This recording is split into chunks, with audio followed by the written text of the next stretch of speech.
Hi friends, मैं वरिंद्र खारी।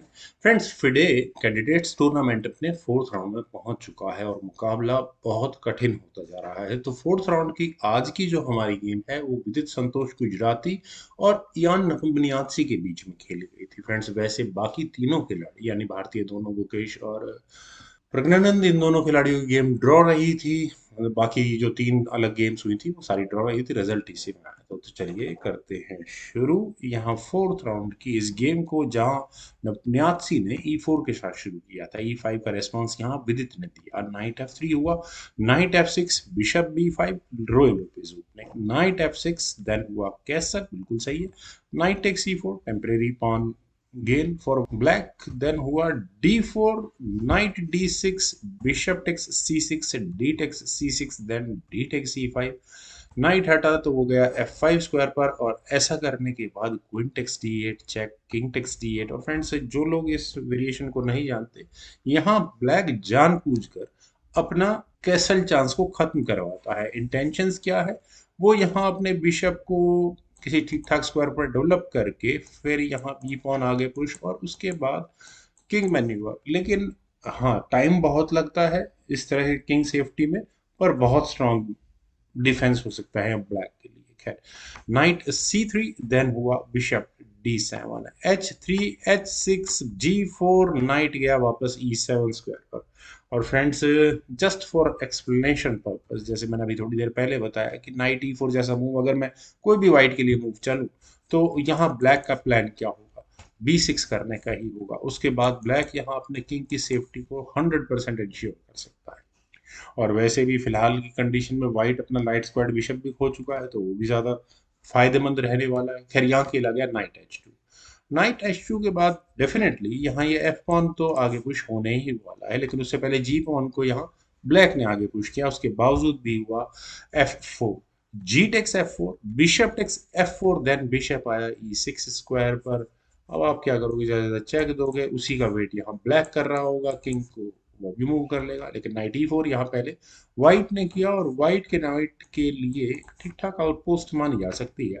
G6 हुआ, night F3, then हुआ C5।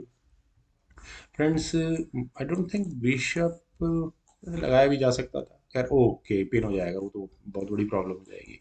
वो तो मेरी बेवकूफ़ी है इस तरह का मूव सोचना भी। नाइट F6 यहाँ पहले व्हाइट ने किया, देन हुआ किंग C8, और किंग के C8 स्क्वायर पर जाने के बाद व्हाइट ने किंग को मूव किया G2 स्क्वायर पर, देन किंग आया B7 स्क्वायर पर। फ्रेंड्स, अगर मैं यहाँ फ्रीली मूवमेंट की बात करूँ तो no doubt about it, with थोड़ा अपने पीसेस को डेवलप करने में स्ट्रगल तो कर रहे हैं। नाइट, हाँ ठीक है, और उसकी के बाद ये बिशप डेवलप हुए, बिशप कहाँ डेवलप होगा? बिशप के साथ अपने इश्यूज हैं, कहाँ डेवलप किया जाएगा? खैर, किंग G3 के ऑप्शन को पहले यान ने चुना, देन हुआ A5, A3, A4, देन हुआ rook at goes to D1। Finally rook centralise होने की कोशिश कर रहे हैं। नाइट आया C6 स्क्वायर पर, then C3, bishop E7, knight पर अटैक है, लेकिन नाइट H4, H5। और फ्रेंड्स, यहाँ विदित की कोशिश क्या है?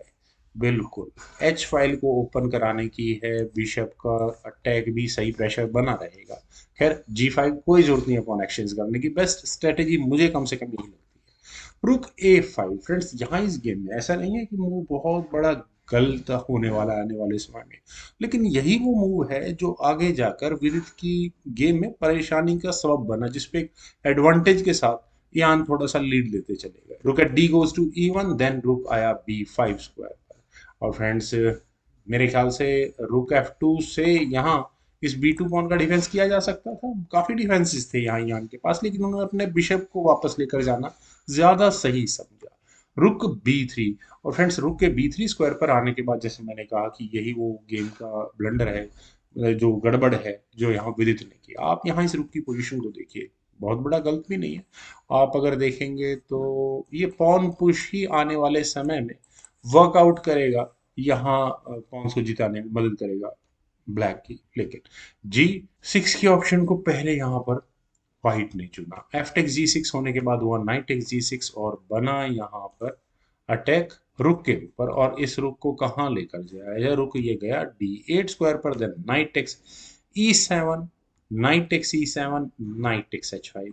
पॉन मिला है क्या यान को? नहीं, क्योंकि पहले हुआ रुक D3 चेक, रुक F3 बीच में लगा, rook takes F3, king takes F3, then हुआ बिशप टेक्स H3। और यहाँ पर आप देखेंगे कि बिल्कुल पॉन्स के मामले में इक्वल है। ब्लैक के साथ प्रॉब्लम है, एक सबसे बड़ी स्ट्रॉन्ग सी फाइल में डबल पासर्स हैं, और रुक की पोजीशन में मानता हूँ कि ये थोड़ी प्रॉब्लमेटिक है। E6 पहले यहाँ पर खेला गया, और फ्रेंड्स इतनी देर में आन को एक अपने पासर को ब्लैक की गेम में प्रेशर बनाने के लिए काफ़ी अच्छा मौका मिला है। और क्योंकि मैं इस गेम के रिजल्ट को जानता हूं, तो यहाँ bishop manoeuvre, specially bishop F5 का मूव बहुत इंपॉर्टेंट था। आप देखिए नाइट को तो ज़्यादा खेल हो नहीं सकता, और वाइट की इंटेंशंस क्या होंगी इस रुक को गड़बड़ करने की। वो क्या करेंगे, अपने नाइट को मूव करेंगे के, और फिर कुछ इस तरह से नाइट ऐसे स्क्वायर पर जाएगा जहां से रुक पर अटैक बनेगा। नाइट G3 होगा, बिशप हटेगा, लेकिन बिशप D3 स्क्वायर पर चला जाएगा, और बिल्कुल सही आप उसके बाद इस सी पॉन को आगे पुश कर दो, फिर ये बिशप भी कहीं नहीं जाने वाला। खैर, लेकिन चलते हैं गेम पर। यहाँ पहले खेला गया B5, और अपने रुक के निकलने के लिए भी कोई रास्ता नहीं छोड़ा है।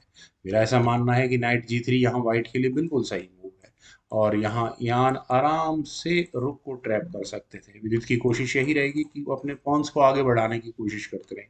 लेकिन चलिए इस गेम को अगर आगे बढ़ाएं, और ब्लैक यहाँ किंग जैसे वो किसी भी मूव को ऑप्ट करता है, तो उसके बाद night E4, bishop takes E6 किया जा सकता है, देन नाइट D2। अब यहाँ रुक बचाओ, बिशप बचाओ। खैर ये मेरी इमेजिनेशन है, बीच में और बहुत कुछ खेला जा सकता है, लेकिन गेम का प्लान यही मोटा मोटा रहने वाला था। खैर, यहाँ यान ने अपने बिशप को लिया G5 स्क्वायर पर, बेटर है। पहले बनाया यहाँ नाइट पर अटैक, तो ये नाइट गया D5 स्क्वायर पर, देन हुआ E7। फाइनली पॉन को 7th रैंक में पहुंचा दिया है, और अगला एक move and that would be it. विदित का रेजिग्नेशन हो ही जाएगा। लेकिन बिशप D7, अभी विदित के पास कुछ मूव्स बचे हुए हैं।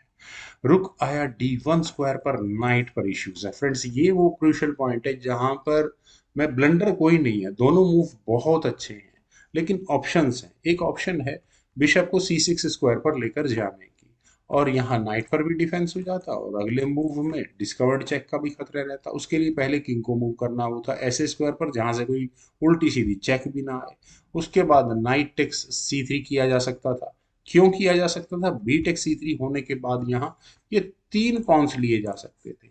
इधर ई पॉन को व्हाइट को प्रमोटिंग स्क्वायर तक पहुंचाने में थोड़ी प्रॉब्लम होती, क्योंकि बिशप था उसके डिफेंस के लिए, और ब्लैक के पास यहाँ 3 पासर्स मिल जाते, रुक टेक्स A3, देन दूसरा पॉन भी लिया जा सकता था। खैर, फिर वही बात आती है कि बीच में यान यात्सी बहुत कुछ ऐसे मूव हैं जो खेलकर गेम को गड़बड़ कर जाते हैं। खैर, किंग को C6 स्क्वायर पर पहले यहाँ विदित ने लिया, और ऐसा करने के बाद थोड़ा यान को भी मौका मिल गया है। किंग गया E4 स्क्वायर पर, और यहाँ बना है इस नाइट पर प्रेशर, और इससे बचने के लिए क्या किया जाए? Knight take C7। अब तो लगता है कि कर ही देना चाहिए, क्योंकि बिशप टेक C7 होने के बाद यहाँ रुक भी दूसरे पॉन को ले लेगा, तो अपना एक नाइट देकर 2 पॉन्स यहाँ ब्लैक ले सकता था, लेकिन नुकसान तो होता ना गेम में। खैर, बिशप E8 थोड़ा और प्रॉब्लम है, क्योंकि आप यहाँ देखिए नाइट तो वैसे एलिमिनेट हो जाता है। Rook takes D5, bishop takes D5, knight for knight. Okay, मैं इस कॉर्नर के नाइट को बिल्कुल भूल गया था, तो नाइट एक्सचेंज कहा जाएगा। बिशप गया वापस C1 स्क्वायर पर, और पॉन जो भी गेम प्लान था, बेसिक गेम प्लान था, वो यहाँ इम्प्लीमेंट नहीं कर पाएंगे। लेकिन आप यहाँ इस रुक की पोजीशन को देखिए, क्योंकि आने वाले समय में ये चेक बहुत, यही चेक आई थी क्या? Yes, bishop G6 check. लेकिन इस चेक से ना देखे, चेक को ना देकर E8, फिर रुक भाग जाता वहां उसी बिशप को परेशान करने के लिए। खैर, किंग गया E5 स्क्वायर पर, चेक देने के साथ हुआ क्या? व्हाइट के किंग की पोजीशन ज्यादा इंप्रूव हो चुकी है, और वे अपने पॉन के नजदीक पहुंच चुके हैं। वहीं ब्लैक का रुख बिल्कुल अब असहाय एक कोने में पड़ा हुआ है। B4 हुआ, फाइनली वो मूव लगाने का मौका मिला जो विदित ने प्लान किया था बहुत देर पहले, क्योंकि गेम में इतना कुछ हो चुका है कि उन्हें विदित को ये मौका ही नहीं मिल पाया इस गेम में अभी तक अपने पॉन को आगे पुश करने का। खैर, यहाँ इस पॉइंट पर यान ने एक और खतरनाक मूव खेला। उन्होंने सीधा सीधा अपने किंग को मूव किया F6 स्क्वायर पर, और रुक को कर दिया है सेक्रीफाइस, एक्सचेंज सेक्रीफाइस दिया है। और वैसा है कि अगर यहाँ किंग टेक्स D5 किया भी गया, तो किंग टेक्स G6, और अगले मूव में आप रोको इस पॉन को, कैसे रोको? रुक ही नहीं पाएगा। खैर, यहाँ पहले खेला गया बिशप E8। आप अफोर्ड नहीं किया जा सकता, लेकिन इतनी देर में रुक का रास्ता हो गया 8th रैंक में जाने के लिए। रुक गया D8 स्क्वायर पर और फ्रेंड्स बिशप पर अटैक है, लेकिन बी टेक्स A3 और अगले दो मूव में अगर पॉन किया गया तो ठीक है, नहीं किया गया तो प्रमोट हो जाएगा। तो बी टेक्स A3 यहाँ यान को करना ही पड़ा। रुक टेक्स C3 अब उतना वर्क नहीं करने वाला, क्योंकि रुक टेक्स C8 हो जाएगा, रुक टेक्स C1 कर लो और 7th रैंक पे रखा हुआ पॉन बचाना बहुत मुश्किल होगा। और मूव किसका होगा? मूव होगा वाइट का। वो डेफिनेटली अपने रुक को D8 स्क्वायर पर रखेंगे, उसके और देते रहो आप जितनी चेक देनी है, ना तो किंग स्पॉन के नजदीक पहुंच पाएगा। अच्छा चलिए, कोई नहीं, दूसरी मूव देखते हैं जो एक्चुअल में गेम में खेला गया था। यहाँ खेला गया बिशप D7, प्रमोट करो, लेकिन फाइनल मूव था यहाँ न्यासी का किंग को F7 स्क्वायर पर ले जाने का, जहां इसके बाद अब विदित के पास रिजाइन करने के अलावा और कोई रास्ता था भी नहीं, क्योंकि क्या करोगे आप, ज्यादा से ज्यादा ये पॉन को रुक ही नहीं सकता किसी भी तरह। रुक टेक्स C3 कर भी लिया गया, देन रुक टेक्स D7 कर लो आप, और ऑब्वियस है बिशप एलिमिनेट होने के बाद, एक्शन सेक्रीफाइस देने के बाद यहाँ क्वीन प्रमोट हो ही जाएगी। चेक दे भी दिया तो किंग ऐसे स्क्वायर पर आकर बैठ जाएगा, फर्दर कोई चेक भी नहीं आने वाली इस तरह से। खैर फ्रेंड्स, काफी अच्छी गेम थी। मुझे उम्मीद है आप सभी लोगों को भी गेम जरूर पसंद आई होगी। फिडे कैंडिडेट्स टूर्नामेंट में, जैसे मैंने गेम की शुरुआत में बताया, कि 4 राउंड्स हो चुके हैं और इयान नियाजी इस समय टूर्नामेंट में सबसे आगे चल रहे हैं, उनके 2.5 पॉइंट्स है इस जीत के साथ ही। वहीं गुकेश के 2 और विदित शायद 1.5 पॉइंट के साथ सबसे पीछे हो चुके हैं। वेल फ्रेंड्स, जैसे जैसे टूर्नामेंट आगे बढ़ेगा हम लोग देखेंगे किस तरह से ये टूर्ना गेम खेली जाती है यहाँ पर। मुझे उम्मीद है आप सभी लोगों को भी ये गेम जरूर पसंद आई होगी, तो आप लोग वीडियो को लाइक, शेयर और मेरे इस यूट्यूब चैनल चेस गुरु को प्लीज सब्सक्राइब जरूर करें। आपके कमेंट सजेशंस का मुझे बेहद इंतजार रहेगा। Thank you for watching, bye for now.